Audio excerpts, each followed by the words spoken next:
నిన్న మా శాసనసభ్యులు గౌరవనీయులు మైపాల్ రెడ్డి గారి పైన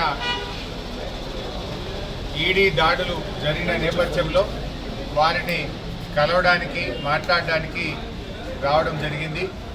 ముఖ్యంగా ఈరోజు దేశంలో అధికారంలో ఉన్న కేంద్ర ప్రభుత్వం, రాష్ట్రంలో అధికారంలో ఉన్న రాష్ట్ర ప్రభుత్వాలు ప్రతిపక్ష నాయకులను, ప్రతిపక్ష శాసనసభ్యులను టార్గెట్గా చేసి వేధించే కార్యక్రమానికి పాల్పడుతూ ఉన్నారు. ఇప్పుడే మేము మహిపాల్ రెడ్డి గారితో మాట్లాడితే కనీసం ఇంట్లో డబ్బు కానీ, బంగారం కానీ, ఎలాంటి వస్తువులు కానీ ఇంట్లో ఒక్కటి కూడా అక్రమంగా దొరికింది ఏమీ లేదు.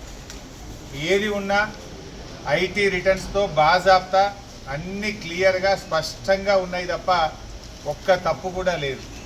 అయినా ఎందుకు దాడులు చేస్తున్నట్టు? కేవలం భయభ్రాంతులకు గురి చేయడం, లొంగ తీసుకునే ప్రయత్నం చేయడం.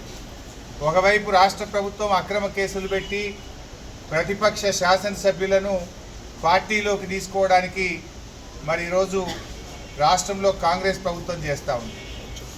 ఇవాళ దేశంలో ఐటీ ఈడీ దాడుల గురించి ఏ రకంగా జరుగుతున్నాయో దేశ ప్రజలందరూ కూడా చూస్తూ ఉన్నారు. కేవలం ప్రతిపక్ష నాయకుల మీదనే జరుగుతూ ఉంటాయి. ఇవాళ నీట్ ప్రశ్నపత్రం లీక్ అయింది. దేశంలో 24 లక్షల మంది విద్య కోసం పరీక్ష రాస్తే ఆ పరీక్ష ప్రశ్నపత్రం అంగట్లో సరికైపోయింది. బీహార్లో, గుజరాత్లో 2 రోజుల ముందే ప్రశ్నపత్రాన్ని 30 లక్షల రూపాయలకు అమ్ముకున్నారని అన్ని వార్తలు వస్తూ ఉన్నాయి. ఆ ప్రశ్నపత్రాలు అమ్ముకున్న వాళ్ళను బీహార్ పోలీసులు అరెస్ట్ చేసినారు. మరి ఆడు ఎందుకో ఈడీ దాడులు చేయరు? అక్కడ మీకు పిఎంఎల్ఏ కనబడతలేదా? ఆ విద్యార్థులు వాళ్ళ తల్లిదండ్రులు ఆందోళన చెందుతూ ఉంటే ప్రశ్నపత్రం లీక్ అయితే ఎందుకో కేంద్ర ప్రభుత్వం స్పందించదు. అక్కడ ఆ ప్రశ్నపత్రం లీక్ అయిన అధికారుల మీద కానీ, పరీక్ష పెట్టినటువంటి ఎన్ఏటీ మీద కానీ ఎందుకు ఈడీ ఇన్కమ్ ట్యాక్స్లు దాడులు చేయరు? అంటే అధికార పక్షానికి ఒక నీతి, ప్రతిపక్షానికి ఒక నీతి. ప్రతిపక్షాల మీద అక్రమ కేసులు పెట్టడం, లొంగ తీసుకునే ప్రయత్నం చేయడం ఈరోజు జరుగుతూ ఉంది. ఎందుకు నీట్ ప్రశ్నపత్రం మీద ఈరోజు కేంద్ర ప్రభుత్వం స్పందించదు? ఎందుకు ఈడీ ఐటీ దాడులు ఇప్పటిదాకా ఎక్కడ కూడా ఎందుకు చెయ్యరు అని నేను అడుగుతూ ఉన్నా. ఇవాళ దేశమంతా ఇబ్బంది పడుతూ ఉన్నారు.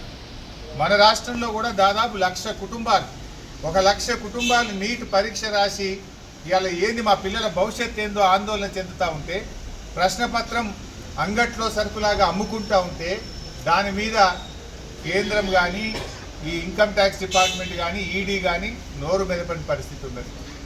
మరి రాష్ట్రంలో ఏం జరుగుతూ ఉంది? రాష్ట్రంలో ఉన్న కాంగ్రెస్ ప్రభుత్వం కూడా ఇవాళ ప్రతిపక్ష నాయకులను టార్గెట్గా పెట్టి మమ్మల్ని మా మూమెంట్స్ అన్నింటినీ కూడా ఇంటెలిజెన్స్ నెట్వర్క్ ద్వారా, ఫోన్ల ద్వారా మా అన్నీ కూడా మానిటర్ చేస్తూ ఇవాళ రాష్ట్రంలో కాంగ్రెస్ పార్టీ కూడా బీఆర్ఎస్ ఎమ్మెల్యేల మీద టార్గెట్ పెట్టుకొని పనిచేస్తూ ఉన్నారు. ఏదో రకంగా బీఆర్ఎస్ ఎమ్మెల్యేలను కాంగ్రెస్ పార్టీలో చేర్పించుకోవాలి. చెప్పేదేమో శ్రీరంగ నీతులు. కాంగ్రెస్ పార్టీ మేనిఫెస్టోలో ఏం పెట్టారు? కాంగ్రెస్ పార్టీ మేనిఫెస్టోలో ఎవరైనా ఎమ్మెల్యే పార్టీ మారితే అదే నిమిషం పార్టీ సభ్యత్వం పోయి రద్దు చేయాలని చెప్పేమో కాంగ్రెస్ పార్టీ మేనిఫెస్టోలో రాహుల్ గాంధీ గారే మేనిఫెస్టో విడుదల చేస్తారు. కానీ చేస్తున్నది ఏంటి? ఇవాళ బీఆర్ఎస్ ఎమ్మెల్యేల ఇండ్ల చుట్టూ తిరుగుతూ బీఆర్ఎస్ ఎమ్మెల్యేలను కాంగ్రెస్ పార్టీలో చేర్చుకోవడానికి కుట్రలు చేస్తూ ఉన్నారు. వినకపోతే ఆ ఎమ్మెల్యేలు టార్గెట్ చేయడం, అక్రమ కేసులు పెట్టడం, భయభ్రాంతులకు గురి చేయడం, కుటుంబ సభ్యుల్ని ఇబ్బంది పెట్టడం ఇది జరుగుతూ ఉంది. ఇవాళ ప్రజలన్నీ కూడా గమనిస్తూ ఉన్నారు. ప్రజలు మీకు అవకాశం ఇచ్చింది ప్రజలకు మేలు చేయమని, ప్రజలకు ఇచ్చిన హామీలు అమలు చేయమని. కానీ ప్రజలకు ఇచ్చిన హామీలు వదిలిపెట్టినరు. ప్రతిపక్షాలను బలహీనపరుస్తాం, వినకపోతే ప్రతిపక్షాల మీద కేసులు పెట్టి ఇబ్బంది పెడతామని ప్రయత్నం చేస్తూ ఉన్నారు. కానీ మా మైపాల్ రెడ్డి గారు, వారి కుటుంబ సభ్యులు ఇవాళ చాలా గట్టిగా ఉన్నారు. ఈడీ అధికారులకు సంపూర్ణంగా సహకరించిండ్రు. ఫోన్లు ఇచ్చిండ్రు, లాకర్లు ఇచ్చిండ్రు, బీరువాలు ఇచ్చిండ్రు, కాగితాలు ఇచ్చిండ్రు, ఇవన్నీ చెక్ చేసుకోమన్నారు. వాళ్ళు అణువు ఎత్తికినా, ఎందుకంటే తప్పు చేసింది లేదు కనుక, ఆడ దొరికిందేమీ లేదు, తప్పు చేయలేదు కనుక భయపడాల్సిన అవసరం అంతకంటే లేదు. పూర్తిగా సహకరించాం. ఇవాళ మాకు న్యాయ వ్యవస్థ మీద నమ్మకం ఉన్నది. తప్పకుండా న్యాయ వ్యవస్థ ద్వారా మేము అంతిమంగా న్యాయం గెలుస్తుంది. మీరు ఇలా ప్రభుత్వాలను అడ్డం పెట్టుకొని వేధిస్తారు కావచ్చు, ఇబ్బంది పెట్టారు కావచ్చు, కానీ ధర్మం గెలుస్తుంది, న్యాయం గెలుస్తుంది, న్యాయం నిలుస్తుంది. మా ఎమ్మెల్యే గారు